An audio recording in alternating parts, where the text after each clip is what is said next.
ಈ ಸಂಘರ್ಷವನ್ನ ಲಘುವಾಗಿ ಪರಿಗಣಿಸಬೇಡಿ ಅಂತ ಡಿಕೆ ಶಿವಕುಮಾರ್ಗೆ ಹಾಗೂ ಸಿಎಂ ಡಿಕೆಶಿ ಎಚ್ಚರಿಕೆ ವಹಿಸಬೇಕು. ಈ ವಿಚಾರದಲ್ಲಿ ಕಾಂಗ್ರೆಸ್ ಹೈಕಮಾಂಡ್ ಎಚ್ಚರಿಕೆ ವಹಿಸಲಿ.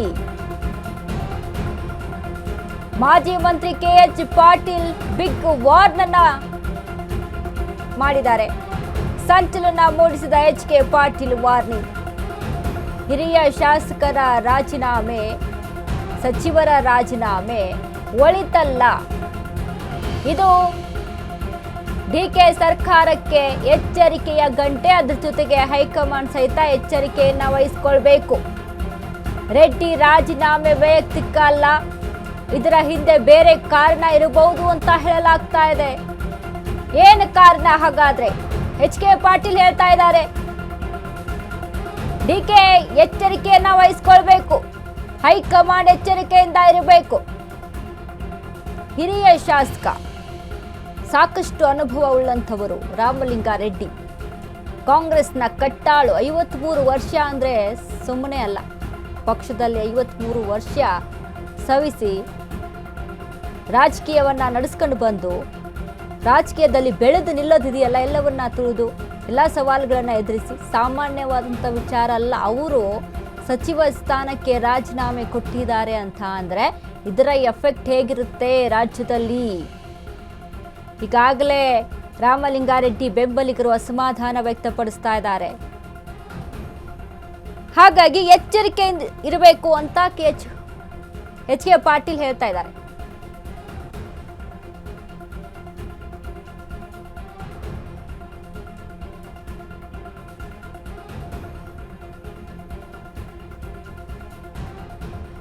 ಯಾವ ಕಾರಣಕ್ಕೆ ಎಚ್ ಕೆ ಪಾಟೀಲ್ ಒಂದು ವಾರ್ನನ್ನ ಮಾಡಿದ್ರು ಡಿಕೆಶಿಗೆ? ಇದರ ಹಿಂದೆ ಇರುವಂತಹ ಕಾರಣ ಬೇರೆ ಕಾರಣ ಇರಬಹುದು ಅಂದ್ರೆ ಏನ್ ಕಾರಣ? ಸಿಎಂ ಡಿಕೆ ಶಿವಕುಮಾರ್ ವಿರುದ್ಧ ಹಿರಿಯರ ದಂಗೆ. ಎಚ್ ಕೆ ಪಾಟೀಲ್ ಮಾತಿನ ಮರ್ಮ ಏನು? ಡಿಕೆ ಆಡಳಿತಕ್ಕೆ ಕಾಣದ ಕೈಗಳಿಂದ ಕಂಟಕ ಇದೆಯಾ? ಇದು ಪಕ್ಷದ ಒಳಗಿನ ನಾಯಕರ ಮಸಲತ್ತೋ ಅಥವಾ ಪಕ್ಷದ ಹೊರಗಿನ ಶಕ್ತಿಗಳ ಮಸಲತ್ತೋ?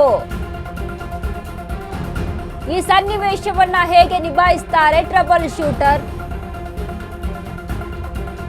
ಕುತೂಹಲ ಮೂಡಿಸಿದೆ ಕಾಂಗ್ರೆಸ್ ಪಕ್ಷದ ಬೆಳವಣಿಗೆಗಳು. ಕ್ಷಣಕ್ಕೊಂದು ದಿನಕ್ಕೊಂದು ಬೆಳವಣಿಗೆ.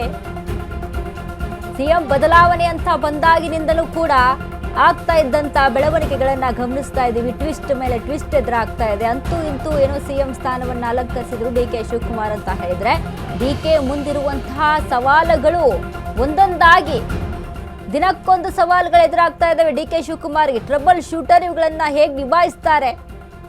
ಎಚ್ ಕೆ ಪಾಟೀಲ್ ಅವರು ಹೇಳಿದಂಥದ್ದೊಂದು ಸ್ಟೇಟ್ಮೆಂಟು, ಇದರ ಹಿಂದೆ ಕಾಣದ ಕೈಗಳಿದಾವೆ, ಕಾಣದ ಕೈಗಳಿದ್ರಿಂದ ಕೆಲಸ ಮಾಡ್ತಾ ಇದ್ದಾವೆ ಅಂತ ಇರಬಹುದೇನೋ. ಹೊರಗಿನವರ ಮಸಲತ್ತಿದೆಯೋ ಅಥವಾ ಒಳಗಿನ ಮಸಲತ್ತಿದೆಯೋ ಗೊತ್ತಿಲ್ಲ. ಆದ್ರೆ ಡಿಕೆ ಶಿವಕುಮಾರ್ ಎಚ್ಚರಿಕೆಯಿಂದ ಇರಬೇಕು, ಇದು ಎಚ್ಚರಿಕೆಯ ಗಂಟೆ ಅಂತ ಹೇಳ್ತಾ ಇದ್ದಾರೆ. ಅದ್ರ ಜೊತೆಗೆ ಹೈಕಮಾಂಡ್ ಸಹಿತ ನೋಡಿ, ರಾಜಕೀಯವಾಗಿ ಪಕ್ಷಗತ ಎಷ್ಟು ವರ್ಕೌಟ್ ಆಗುತ್ತೆ ಅಲ್ವಾ, ಅದಷ್ಟೇ ರೀತಿಯಾಗಿ ವ್ಯಕ್ತಿಗತ ಅನ್ನೋದು ವರ್ಕೌಟ್ ಆಗುತ್ತೆ.